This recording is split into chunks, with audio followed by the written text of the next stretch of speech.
Renzi, in partenza, così ci aspettiamo un attimo.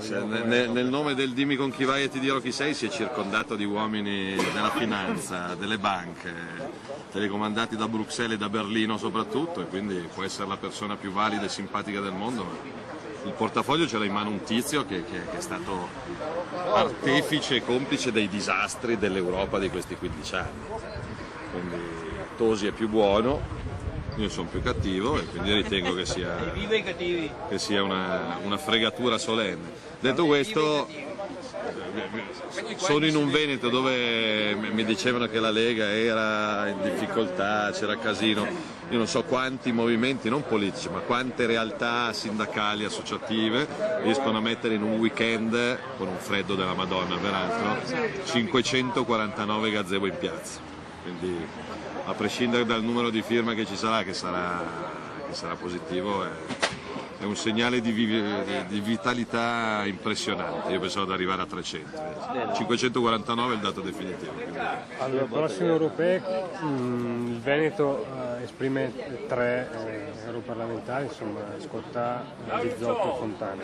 Saranno ricandidati tutti? Non abbiamo ancora pensato ai nomi, però decidono i territori. Siamo un movimento che rispetta le scelte locali e quindi a partire dai sindaci fino agli europarlamentari decidono i territori, quindi sarà il Veneto a portarmi i nomi. Detto questo, mi sembra che abbia lavorato bene.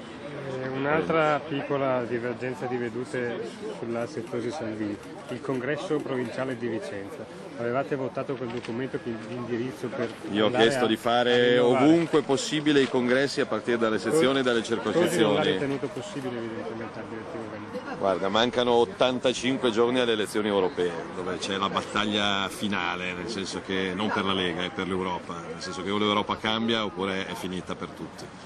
E quindi la priorità oggi sui gazebo ci sono i numeri del Veneto, dell'arpina fiscale che subisce il Veneto e il libricino Basta Euro, per spiegare come fuori dall'euro. Basta Euro, invece Tosi dice no, Basta Euro. La linea della Lega è questa. 31 domande e 31 risposte sul perché fuori dall'euro riparte il lavoro, riparte l'economia. Devo trarre la conclusione che Tosi non è allineato sulla linea della Lega. No, Tosi dice che è difficile, ma a noi piacciono le battaglie difficili. Siamo soli contro tutti, ma a volte soli contro tutti si vince. E questa sarà la volta, anche perché a livello europeo non siamo soli contro tutti. Quindi non ci sono 2 leghe più leghe? Ce n'è una. Ce n'è una con diverse sensibilità, per carità di Dio.